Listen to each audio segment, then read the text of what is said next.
Hello दोस्तों, आज हम बात करने वाले हैं इंडिया के प्रोफेशनल रेसलर दलीप सिंह राणा की, जिन्हें हम आमतौर पर द ग्रेट खली के नाम से जानते हैं। खली एक ऐसा नाम है जिसने देश विदेश के बड़े बड़े पहलवानों के छक्के छुड़ाए हैं और रेसलिंग के खेल में भारत का नाम रोशन किया है। द ग्रेट खली ने जॉन सीना और टेबल एज जैसे खूंखार फाइटर्स को हराकर 2007-8 के वर्ल्ड हेवीवेट चैंपियनशिप में जीत हासिल की। लेकिन आपको जानकर हैरानी होगी कि इतने महान रेसलर ने अपना जीवन बहुत ही कठिनाइयों से शुरू किया। खली के पिता एक किसान थे और घर के हालात इतने खराब थे कि बचपन में ही उन्हें पढ़ाई छोड़कर अपना और अपने घर वालों का पेट पालने के लिए मजदूरी करनी पड़ी। लेकिन खली ने कभी हार नहीं मानी और फिर वो उस मुकाम पर पहुंच गए जहां से उन्होंने न सिर्फ अपनी और अपने परिवार की जिंदगी खुशहाल बनाई, बल्कि वो अपने गाँव वालों पर भी काफी पैसा खर्च करते हैं। तो चलिए जानते हैं कि खली किस तरह से एक मजदूर से वर्ल्ड फेमस रेसलर बन गए।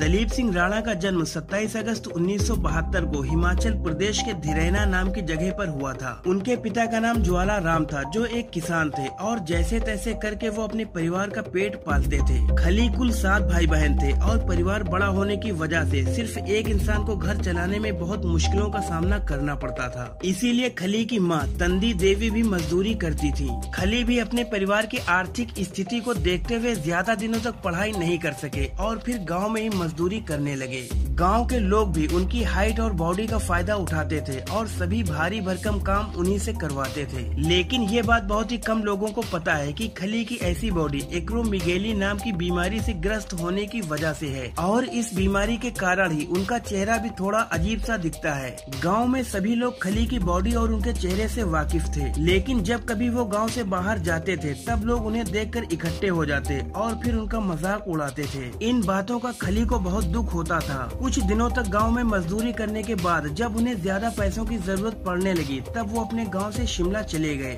और फिर वहां पर सिक्योरिटी गार्ड की नौकरी करने लगे। लेकिन ये भी उनके लिए काफी नहीं था, क्योंकि काम करने के बाद उन्हें जितना भी पैसा मिलता था उससे उनकी डाइट भी पूरी नहीं हो पाती थी और पैसे घर भेजने की तो बात ही छोड़ दीजिए। लेकिन तभी शिमला घूमने आए एक पंजाब पुलिस ऑफिसर की नजर खली पर पड़ी और वो उनके शरीर को देखकर दंग रह गए। फिर उन्होंने खली की आर्थिक सहायता करते हुए उन्हें पंजाब आकर पुलिस में शामिल होने को कहा। आखिरकार 1993 में खली को पंजाब पुलिस में नौकरी मिल गई और तब जाकर खली की जिंदगी भी धीरे धीरे पटरी पर लौटने लगी। लेकिन खली अभी रुकने वालों में से नहीं थे। उनकी बॉडी को देखते हुए उन्हें जालंधर के एक जिम में रेसलिंग के लिए तैयार किया गया, क्योंकि उस वक्त लोग रेसलिंग के खेल को बहुत ज्यादा पसंद कर रहे थे और इंडिया की तरफ से खेलने वाला कोई भी रेसलर नहीं था। आखिरकार पूरी तैयारी के साथ अक्टूबर 2000 में खली अमेरिका पहुँचे और पहली बार ऑल प्रो रेसलिंग में पार्टिसिपेट किया।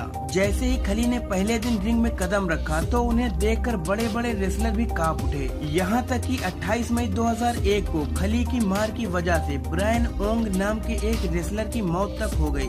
2 जनवरी 2006 को खली WWE के साथ कॉन्ट्रैक्ट साइन करने वाले पहले इंडियन रेसलर बने। इसके बाद उन्होंने अंडरटेकर जैसे पावरफुल रेसलर को भी 10 मिनट में हराकर सनसनी फैला दी और सबका ध्यान अपनी ओर आकर्षित किया। आगे चलकर खली ने बिग शो, मार्क हेनरी और बतिस्ता जैसे पहलवानों को मात देकर WWE का खिताब जीता। इसके बाद भी कई सालों तक खली का दबदबा कायम रहा और उन्हें बहुत सारा सम्मान और पुरस्कार मिला। WWE में सफर शुरू करना इतना आसान नहीं था। यहाँ पैसा तो जमकर मिलता है मगर उसके लिए खूब पसीना भी बहाना पड़ता है। लेकिन खली ने अपने संघर्षों से दिखा दिया कि इस दुनिया में कुछ भी असंभव नहीं है। आपको ये वीडियो कैसी लगी मुझे कमेंट सेक्शन में जरूर बताएं। अगर आपको खली के भारतीय होने पर गर्व है तो इस वीडियो को लाइक करके शेयर जरूर कर दें और अगर अभी तक आपने हमारे चैनल को सब्सक्राइब नहीं किया है तो इसे सब्सक्राइब करके घंटी वाले बटन को जरूर दबा दें। धन्यवाद।